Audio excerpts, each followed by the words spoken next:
So ito guys, pinagkakaguluhan si Sir Dado. Thank you ha. Pwede bang magsalita ka dito sa camera? Meron po tayong 16 million katao na nanonood ka. Uy! Galing mo ah! Kap, maraming salamat sa pagpunta niyo po dito sa EDSA. Kap, ano po ang ating aasahan sa mga susunod na araw? Wala lang, ano lang kayo, pakita nyo lang yung lakas ng taong bayan. Pakita nyo lang, hindi kayo pwedeng takutin. Na lahat tayo, pagka nagkaisa tayo, meron kayo namin kung bansa na. Yun lang talaga, magkaisa ang taong bayan. Kaya natin baguhin ang Pilipinas sa panahon natin. In our lifetime, kaya natin baguhin. Kaya simulan natin yung pagbabago sa sarili natin. Tumapang tayo. Ayaw namin ng sobrang... Yun. Mabuhay tayo mga Pilipino! Mabuhay ang Pilipinas! Duterte! Duterte! Duterte! Duterte! Mabuhay ang Supremo! Mabuhay si Sara! Yun! Love you! Filipino! Guerrilla fighters! Guerrilla! Filipino! Shout out! Filipino! Guerrilla! Forces! All over the country! 7 million ngayon! Shout out sa mga commanders! Mga commanders ng Filipino Guerrilla Forces! Joke! Tinatawagan ko kasi na lahat ng mga kapatid na naririto ngayong gabi. Hindi pa po tapos ang pagkilos natin. Nandito ako bukas! Kaya nag-usapan natin yung Martes, kagabi at ngayon, walang uwian! Walang uwian, diretso to. Yung sinabi ni Kyle kanina, mas malaki, mas malawak ang pagkilos bukas. Ayan, hello. Kabila mo. Okay, go ahead. Ayan, Wait lang. may waga. Okay, Ayan, ano? isang magandang gabi po sa iyo, Captain Supremo Dado. Narito po kami sa mga vloggers, lahat narito po kami. Kukuha lang po kami ng reaksyon. Ano po ang inyong reaksyon doon, Captain? Si BBM kanina ay nagpalabas po ng isang pahayag na iniurong na raw po niya ang impeachment na inahain nila kay BP Sara. Ang suporta daw niya, inatras na niya. At hindi niya sinusuportahan ang anumang complaint sa impeachment against the Vice President. Okay lang yun. Magpasalamat kayo mga kababayan kay BBM. Magpasalamat kayo. Magpasalamat kayo sa langit at pinasukan si BBM ng tamang desisyon. Inasabi ko nga sa kanya eh. Huwag kayong magsabi na natakot. Kayo naman. Natakot lang daw! Yun, nilakas ko pa. Huwag niyo sabihin na natakot. Bigyan niyo siya ng leeway ng konting elbow room na kaya niya ginawa yon kasi nahimasmasa nakita niya. Dahil sa mga vlogger, pasalamatan natin mga vlogger, Yes! na sinasabi na mali yung kanyang naging reaksyon dun sa sinabi ni Inday Sara na hindi niya palalakpasin yun. Bakit nahimasmasan si BBM? Kasi yung pagsabi ni BBM na hindi niya palalakpasin yun at tatayuan nila yun na labag sa konstitusyon, hindi palalakpasin ng taong bayan yung gagawin ninyo. Yun yun. Kaya nahimasmasan. Nakita nila na mas makapangyarihan ang taong bayan. Kaya doon kayong maniwala. We the sovereign Filipino people, Constitution, we ordained and promulgated the Constitution. Hindi pwedeng baguhin ang Constitution ninyo. Hindi pwede. Kung hindi nyo niraratify, kung hindi kayo approve, bawat seksyon, bawat amyenda na gagawin sa Constitution, hindi pwedeng basta-basta palitan. Kung hindi pumayag ang taong bayan, ganon kayo ka-powerful. Powerful ang taong bayan. Nasaan ang gobyerno? Nasa ibaba ng Constitution. Ito ang presidente, yung judge, yung Supreme Court, yung legislative, nasaan ang armed forces, at saka mga PNP. Makinig kayo. AFP at PNP, nasa ibaba kayo ng executive. So, isang dangkal ang layo sa taong bayan. we the sovereign people, then the Constitution that we ordained, binasbasan natin, binigyan nyo na hininga. Lahat ng nakalagay sa Constitution, yon ang kagustuhan ng taong bayan. Kaya hindi pwedeng baluktutin. Hindi pwede. At ang nagtatangka na baluktutin yan, kalaban ng taong bayan. Yun, klaro. Pangalawa, may tanong dito mula kay Bisdak para sa mga vloggers. Bisdak, go ahead. Bisdak, At Fabio. ano po ang inyong gustong ipaabot sa grupo nila Captain Dado na dumalo ngayon sa EDSA Shrine Vigil ng mamamayang Pilipino? Ay pinasupina na ho si Vice President Inday Sara Duterte at bukas nga ho yung nakatakdang araw na dapat humarap si Vice President Inday Sara sa NBI. Kailangan pa bang humarap ni Vice President Inday Sara sa supina ng NBI dahil doon sa pag pinatay umano si No? Iikot ang gulong, huwag kayong nagpapagamit sa kabaluktutan itong gobyerno. Babanatan ninyo ng ganong kaso-kaso, wala yun. Wala yun. Kayang-kaya ni Sara, depensa yung sarili niya. Walang kaso yun. Ang kaso, yung gumamit ka ng droga. Yung magnakaw ka. Tanda. Yung hayaan mo na may nakikita palang ginagawa. Yung magnakaw ng pera. Yun yung problema. Kaya ngayon, yung double standard na yan, natutuwa ba tayo? Hindi! Kaya kami galit, Malacanang, kaya kami galit. At kung hindi nyo pakikinggan yung sinasabi namin, yung hinaing namin, sasamain kayo sa taong bayan. Magagalit kami. Magkakaroon kami ng People's Initiative. Magkakaroon kami ng People's Initiative. Magkakaroon kami ng People's Initiative. Magkakaroon kami ng People's Court. Alam niyo yung People's Court? Magkakaroon kami ng People's Audit. O, tragis. Anong gagawin ng audit? Yari kayong lahat, kayong mga magnanakaw. Yung sal-e ninyo at hindi tumugma doon sa mga pag-ari-arian yung relo, bag, damit, kotse, bahay, kondo, kahit sa abroad. Pagka hindi tumama, sisingilin namin kayo at magkakaroon tayo ng death penalty. Sa kagustuhan ng taong bayan. Anong Congress ang hinihintay natin? Anong Senado ang hinihintay natin? Ilang taon na yung pinuro? 2004 pa. Yung Resolution 10. Isang ano lang yan ng kagustuhan ng taong bayan. Kasi gusto natin. Yun lang. Walang pwedeng bumaluktot sa taong bayan. Tandaan niyo yung kapangyarihan ninyo, mga kababayan. Correct! Huwag kayong patulog-tulog sa pansitan. Huwag kayong magpapadaig sa mga tarantado na inayupak ng mga buwaka ng inang yan. Huwag kayong Sorry, nagmura ako. Nasa simbahan. Sorry po. Yung nabili na jeep, Ha? nabili na jeep para magtakas. Tanong pa sa'yo. Sige.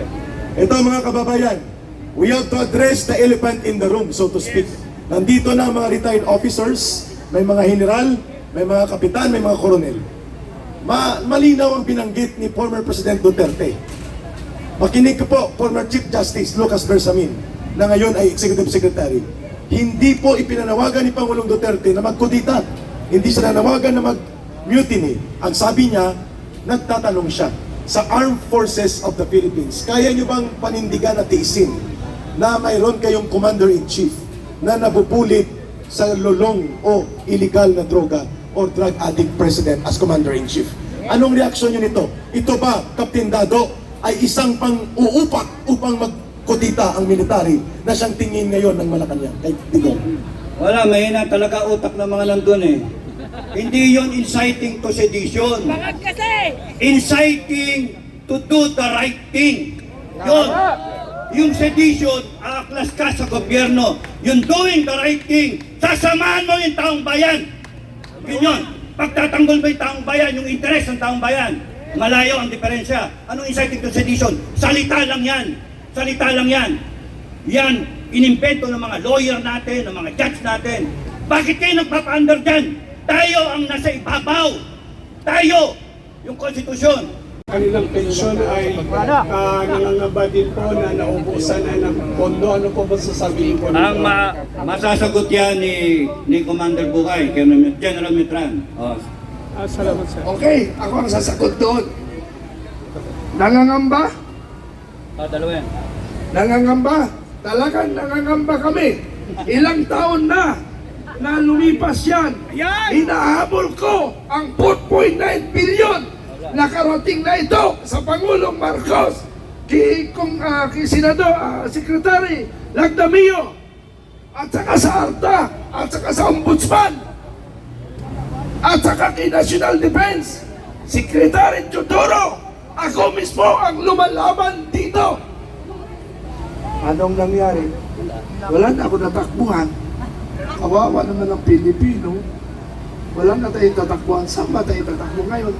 Sa Filipino Guerrilla Forces, tayo magkaisa. Ituloy natin bukas. Dahil yung sinasabi mong pension, nananawagan ako sa Chief of Staff, yung 4.9 billion na hinahanap ko, ang gusto ko lang ipaliwanag nyo. 2017 pa yan, hindi nyo pa nilalabas. Pinarating ko na yan sa Pangulong Marcos, sa kanyang bayaw na Martin Araneta. Hanggang ngayon, iputa kayo. Ay, si Baal. Sorry, Panginoon, nasabi ko lang to dahil sa sama ng loob ng mga pensioner. Pensioner! Mga pensioner! Kailangan samahan nyo naman ako! Nag-iisa lang ako! Yung isang, nandito kayo, ay, nandiyan ka pala. Isang general sumama sa akin. Sinamahan ako after 1 week. Umatras. Ang problema pa lang ngayon sa administrasyon. Alam niyo yung problema sa administrasyon? Ha? Kaya wala na tayong kakampi. Alam niyo bakit? Lahat bayad magmula sa Supreme Court. Ang ginagawa nila, asa na Supreme Court? May kumikilos pa sa Supreme Court? Wala ba? May nagtatanggol ba sa atin? Kahit press releases lang? Wala! Asan? Asan si Efren na yung si Iguan, yung Babalo? Si Babalo? Yung si Renato Reyes? Si Running Press? Nasaan na yun? Nasaan? Bakit wala siya dito? Di ba nang siya? Ha? Nabayaran na! Lahat ng Partido Komunista ay bayad na! Ang problema lang, linggo-linggo sa kamundukan ng Samar, nag-iinkwentro. Ang problema, ang taong bayan nasa baba, ang biktima ang nasa taas, nagpapakasarap. Kaya sa bayan ng Pilipino, mga mamayang Pilipino, yung mga nanonood dito, ang mga nakikinig sa ating mga vloggers sa YouTube, tulungan nyo kami iparating ang lahat ng nangyayari sa bansa, ang korupsyon, ang adik, ang abuso. Sino ang nag-abuso ng batas? Sino? Ang Kongreso. Iputa kayo, Kongreso. Hinahamon ko nga si Tambalos-Los. Magsuntukan na lang kami. Okay. Kaya gusto namin doon sa Kongreso, dahil hahamonin ko sila ng suntukan. Huwag lang sa Kongres. Kasi, bakit? Delikado makuntim ako. Pero kung sakaling makulong ako, yes or no? Wala akong sasagot. Pumunta na lang ako ng kulungan. Pero hindi ako kukuha ng abogado. Kung sakali ako iparesto, never! Hindi ako kukuha ng abogado. Kahit bigyan na ako abogado, bahala na ako mabulok. At kayong taong bayan, sundan nyo ako sa kulungan. Pwede ba? Sasabi na ito pa lang si Trillanes ay napakasinungaling. Final question mo na ito, and then panawagan ni Captain Dado sa Tangbayan para bukas at sa susunod na araw. Ano yun yung isang parte, bakit lumusot sa Kongreso yung ganong tanong at ganong ebidensya na hindi naman na-vet, hindi yung veterinaryo, yung na-vet, na-verify kung tama o mali. Hindi pwede kung, pare, ito, ganito, ano ba ebidensya mo, mayroon kang pinakita, and then tatanggapin natin. Hindi yun, kasi naninirang puri kayo kahit sinong tao, mali yun. Hindi tama yun. Ngayon, pumasok yung AMLAC, sinabi, hindi totoo. Kaya lumalabas, perjury pa, yung nagsasabi ng ebidensya. Sinabi ng AMLAC, yun ang katibayan na hindi totoo. Kaya dapat, makasuhan ng perjury si dating Senator Trillian. Sorry Sunny, no, pero yun eh, yun yung reality eh. No? Si Senator Sunny Trillanes, sa tingin ko naman, meron pang natitirang kabutihan sa kanya. Kahit sa tingin niyo wala! Nagulat ka eh. Nagulat ka eh. Merong natitirang ano yan, kasi kahit paano may dinaanan yan. Kaparte yan ng ating history. Pero ako mas interesado sa history na ginagawa ninyong lahat. Kayong lahat, mga kababayan, you want to be part of history in changing this country, be part of history. You change this country. Tama! Laban niya kayo. Huwag kayo matatakot. Captain Dado, abang nandito ka, Oh. aawitin natin ang Pilipinas kung mahal. Oh. So everybody, please stand up. Lapit po kayo.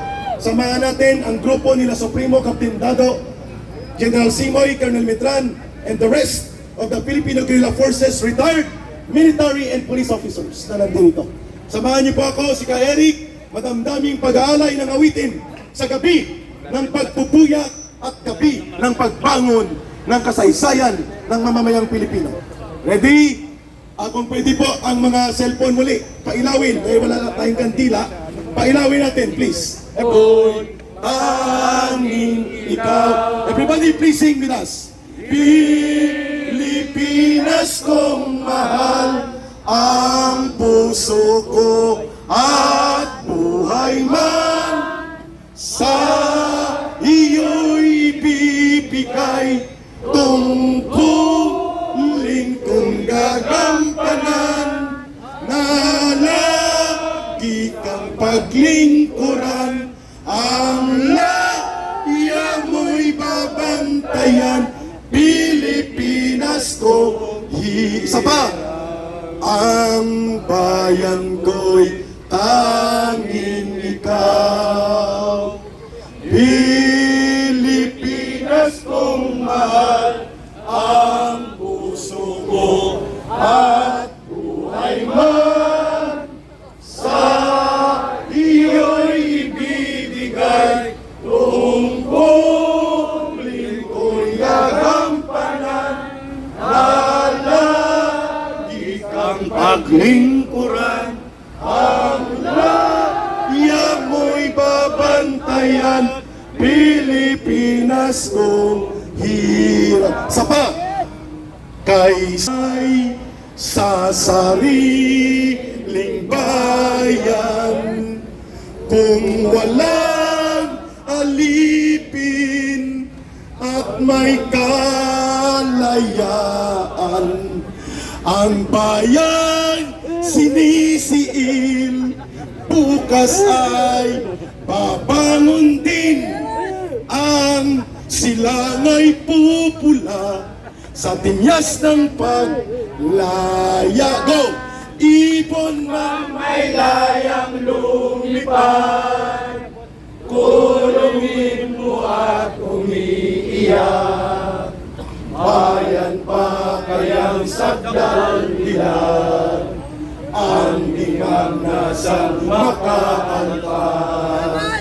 Pilipinas kong minumutya, bugad ng luha at dalita, aming adhika, makita kang sakyan,